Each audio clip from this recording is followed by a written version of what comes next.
Alright, hi everyone, how's it going? I'm back here today with another video. Now, I've been thinking about what I wanted to do a video on, and I decided I wanted to do a video on the situation in North Korea. However, I want to add a little bit of a spin on that. I want to do a video on the situation in North Korea with some Korean history thrown in. Now, Korean history goes back really far, so I'm not going to be able to cover all of it, but I'm going to cover some key and interesting events that have happened in the course of Korean history. Now, where I kind of want to start out is Korea, as you know, is a peninsula.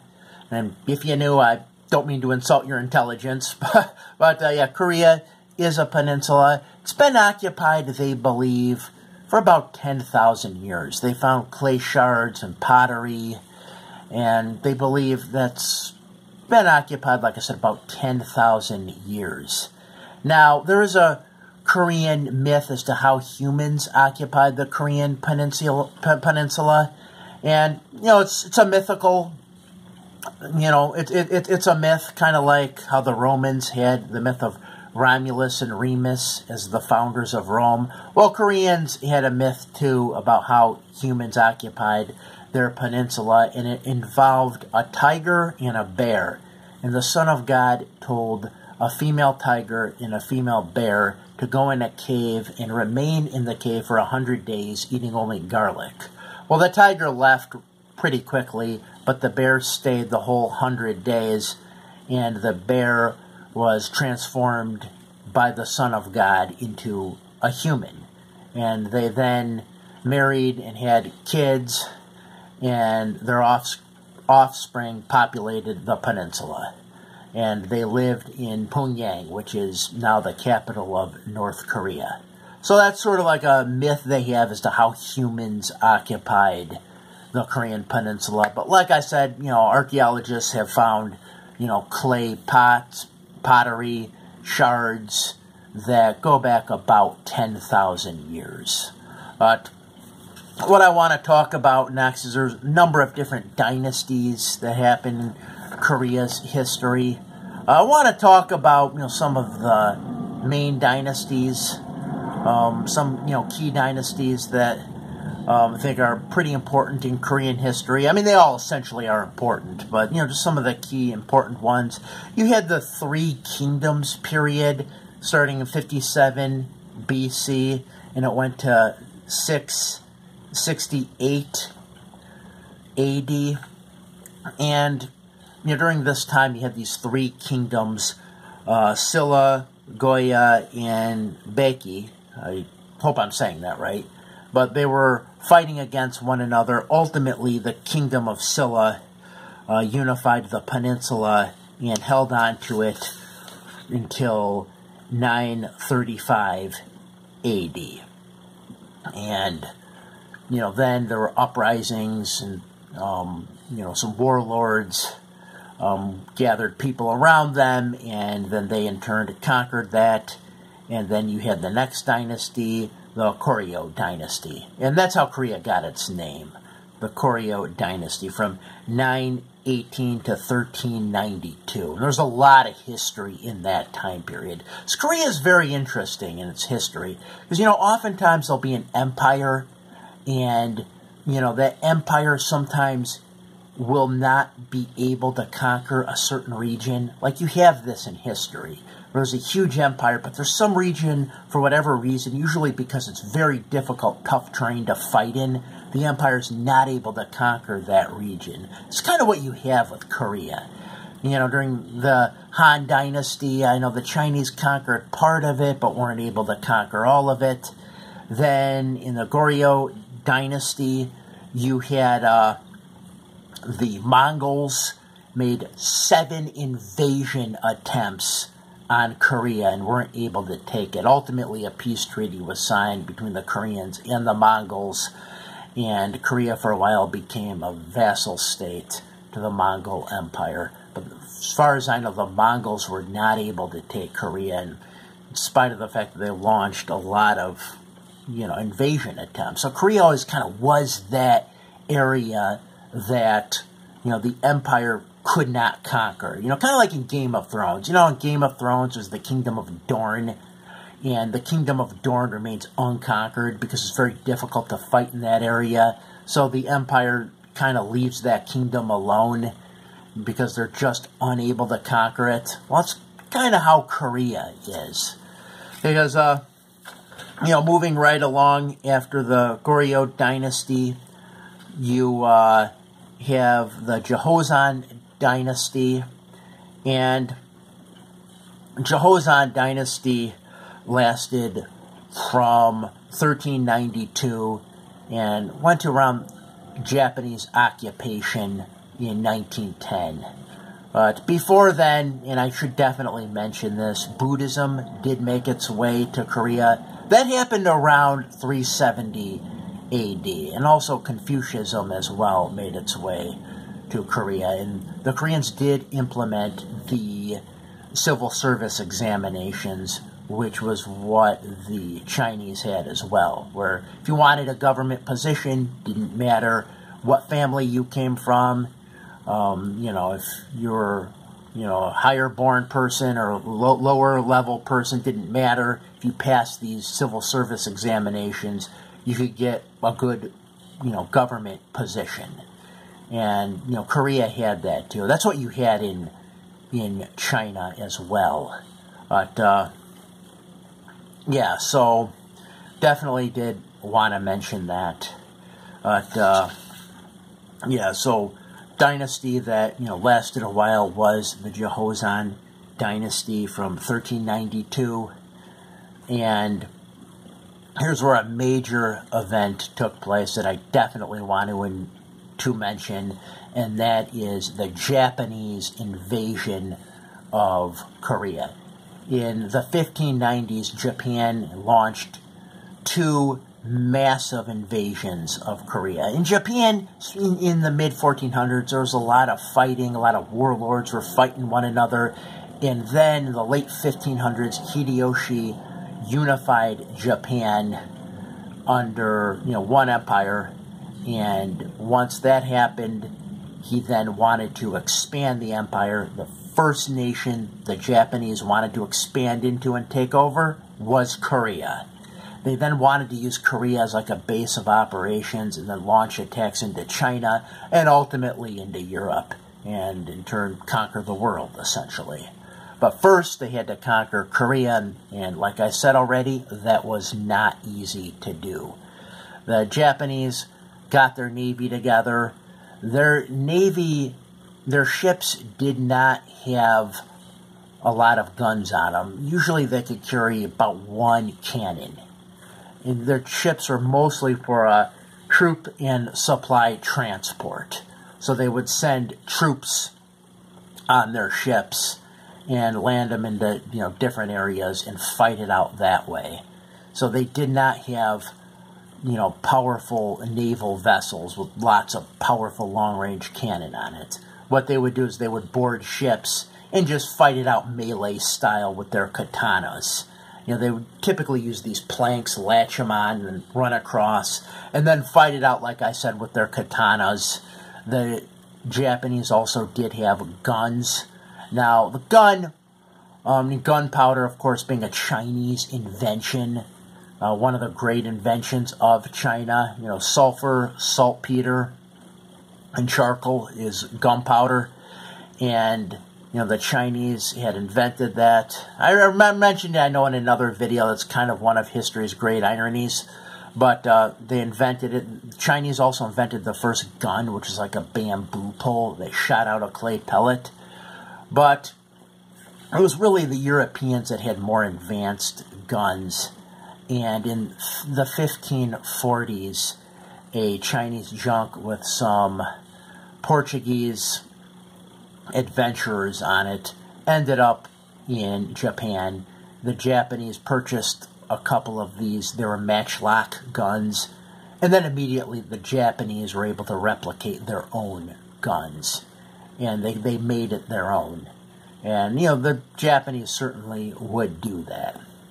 You know, made it their own, and then, you know, developed and, you know, mass produced quite a few guns. And, of course, they also had their other weapons as well, katanas and spears and whatnot. But they then launched this massive invasion of Korea, hundreds of ships, but it was difficult to launch an invasion of Korea because of this individual right here that they refer to as the Admiral, Korea's national hero, Yi Sun-sin. And Yi Sun-sin is sometimes regarded as one of history's greatest admirals, if not the greatest.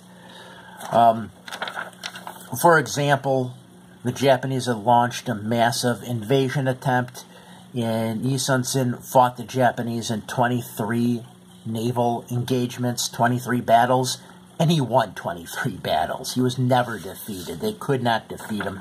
Japanese kept trying to defeat him. They wanted him dead, but they were unable to defeat him.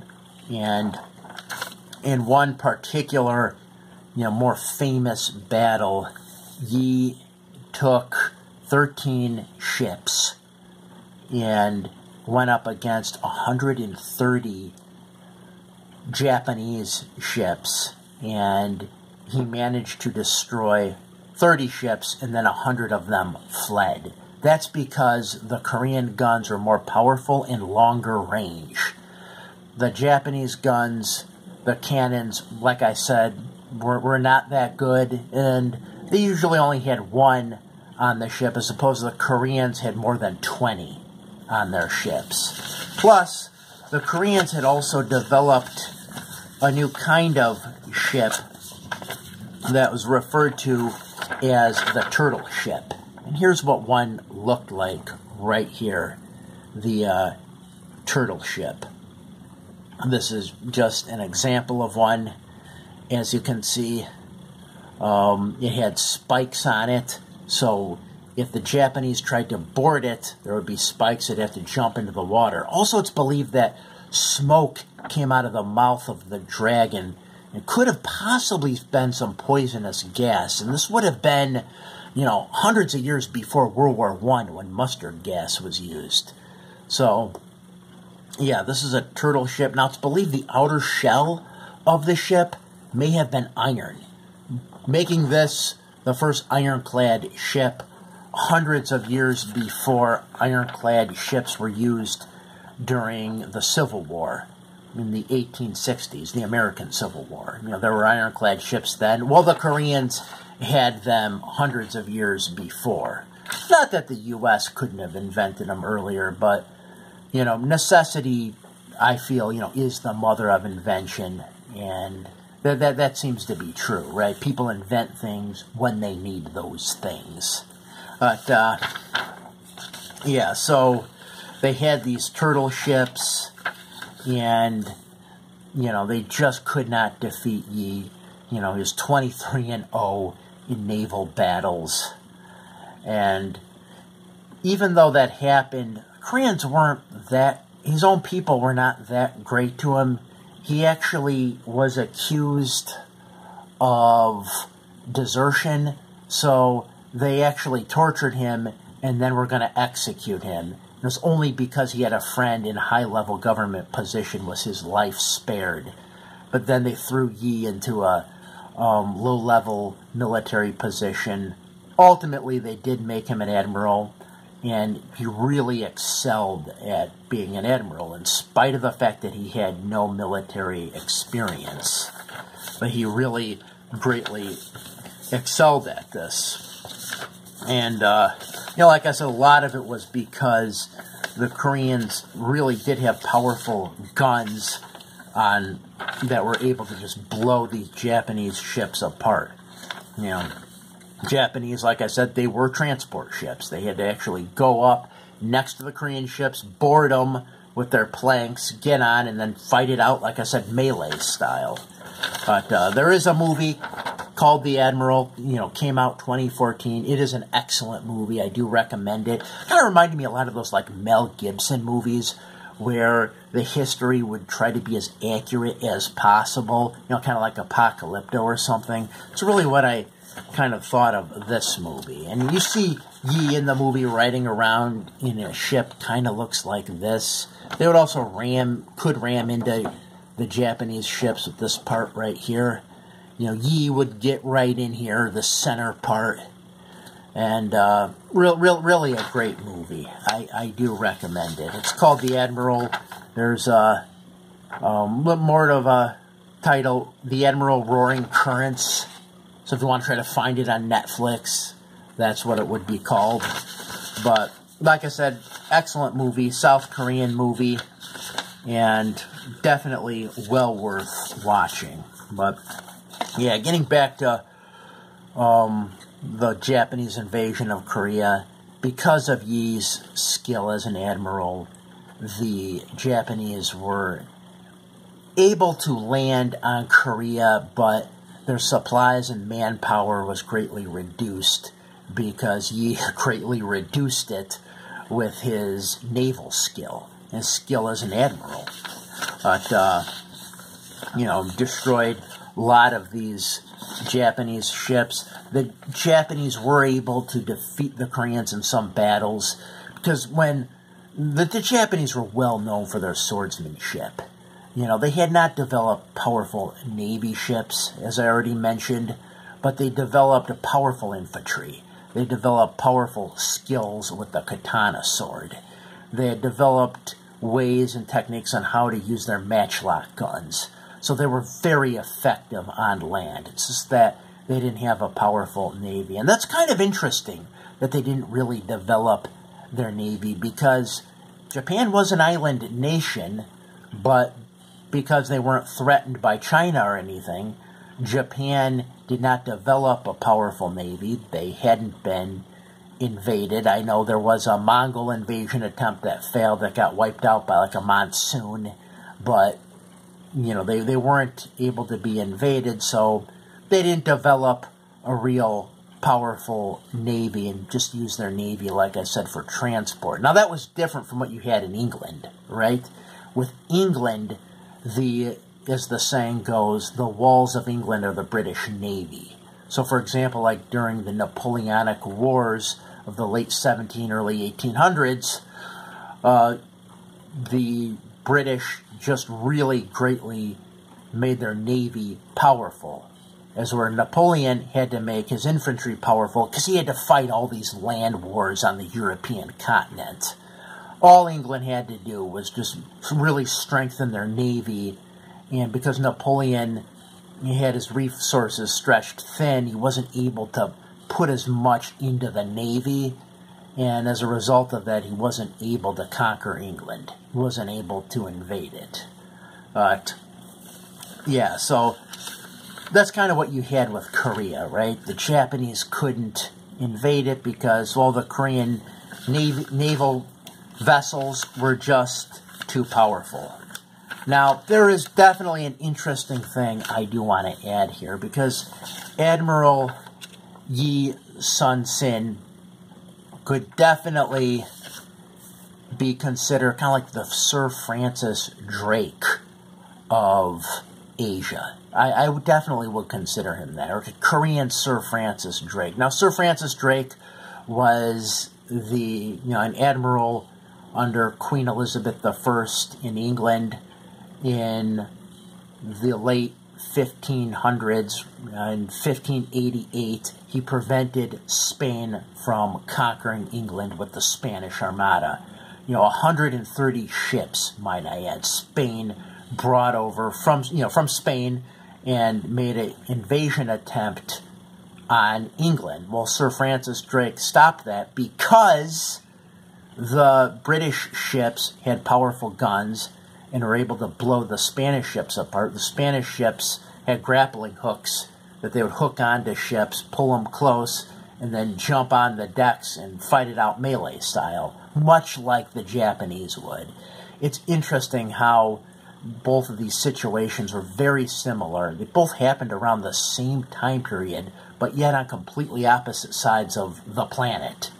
One happening around England, the other happening around Korea. So, it's just interesting, though, how similar these were. You know, Sir Francis Drake definitely has some similarities to Yi, that's for sure. Because even, like, the Spanish Armada, that was 130 ships. Yi defeated 130 ships as well. So, it's really strange how similar Sir Francis Drake is to Admiral Yi Sun Sin. I mean, it's really interesting, the similarities there. But, yeah, going back to it, the Japanese invasion was ultimately unsuccessful. The Japanese did push up into the Korean Peninsula. They got north, and the Chinese were afraid that, you know, if Korea goes, we're next. So they poured thousands upon thousands of troops into the Korean Peninsula, and ultimately Japan was then pressed to the southern part of the Korean Peninsula, and they were unable to really gain any kind of a foothold, so a stalemate ensued and Japan left. And then later on, this was in 1592, in 1597, Japan launched another massive invasion, and the same thing happened. You know, ultimately Yi would end up getting killed in battle. I guess a stray musket ball hit him. He died.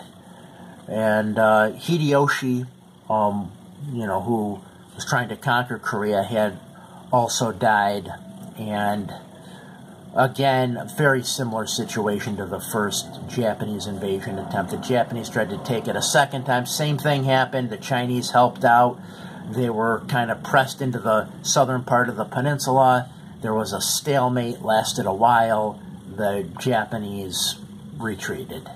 They fled. And, you know, ultimately the Japanese were not able to conquer Korea.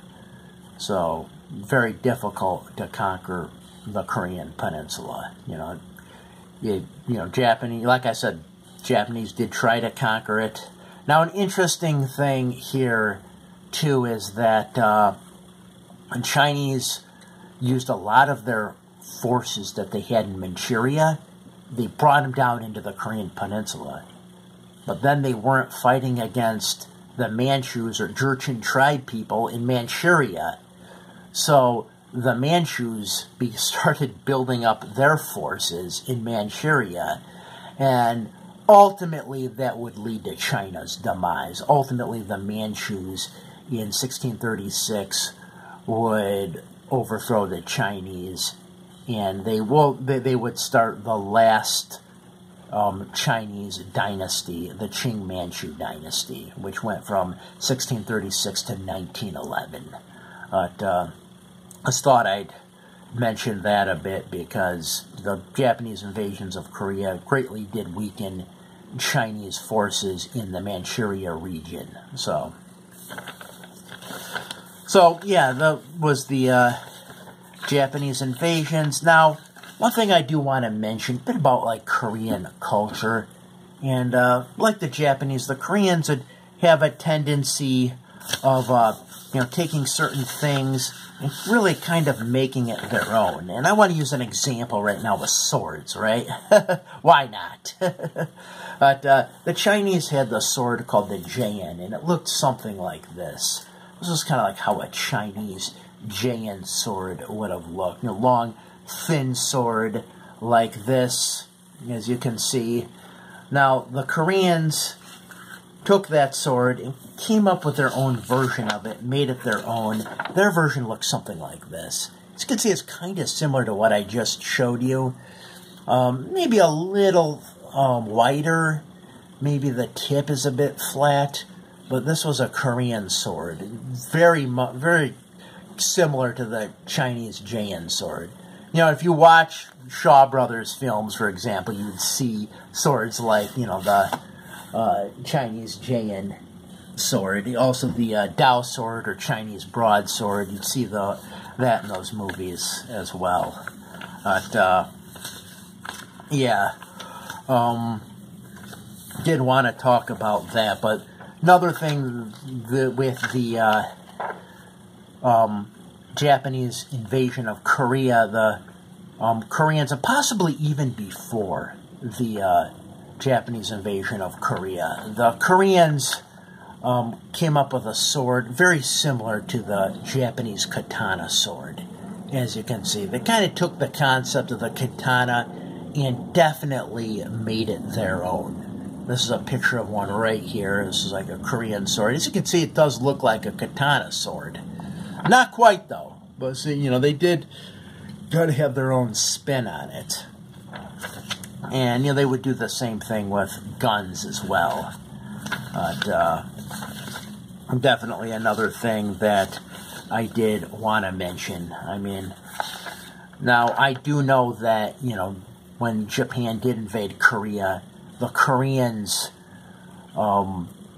definitely, you know, they were, you know, morale sometimes could be low because the Koreans didn't want to engage a samurai, right?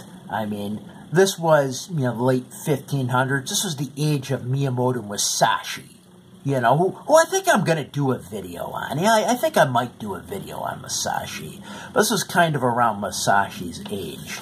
And the Japanese were so well known for their swordsmanship, you know. Not their battleships, but, you know, their swordsmanship and their infantry fighting and that. And, you know, the Koreans just didn't want to engage with a trained, skilled samurai. But they did have their own swords that were very similar. And I do know that there are instances where Koreans would take, you know, the bows and arrows and stuff, and they would, if they saw a samurai running at them, you know, screaming with his katana, it would be quite frightening. I mean, I could only imagine. And, you know, they had such a reputation of being such skilled swordsmen that, you know, that would pretty much, you know, anyone would pretty much be afraid of that. But ultimately, the Japanese were not able to conquer Korea, and at that time. Now, eventually, as time went on, the Japanese were able to take Korea. But that was in 1910 under the Goryeo Dynasty. The Japanese annexed it. They were able to take it over. And they colonized Korea. This lasted like 35 years. Greatly colonized it. You know, the Japanese did build a lot of infrastructure. They had built factories, they built roads, bridges, all kinds of things, railroads. There were trains going through it. So they did add a lot, but there were also a lot of atrocities the Japanese committed on the Koreans in this 35-year time period. A lot of Korean women were sold into sex slavery. There were a lot of Koreans who would rebel, and then all the Korean conspirators would be executed. So there's a lot of atrocities that had occurred in this time period. And the Koreans were greatly angry at the Japanese for this. To this day, there still may be some anger, but I'm told the anger is more directed. The Koreans direct the anger not toward the Japanese people, but more toward the more toward the Japanese government, not the Japanese people.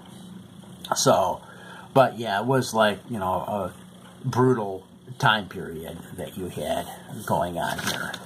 And, you know, ultimately, what would happen is Korea would be defeated. I'm sorry, Japan would be defeated in World War II in 1945. Russia entered the war, declared war. They had been in the war for a while. They declared war on Japan in 1945. So they declared war on Japan late in the war. And then Japan surrendered in 1945. Now, Japan, and one thing I do know, Japan had actually defeated Russia in war in the early 20th century. I want to say around 1905. I know Teddy Roosevelt negotiated the Treaty of Portsmouth, which ended the war, but, you know, the Japanese war against the Russians greatly increased Japanese nationalism, because it was kind of thought that, you know, an Eastern nation like Japan or Korea or China wouldn't be able to defeat a Western nation.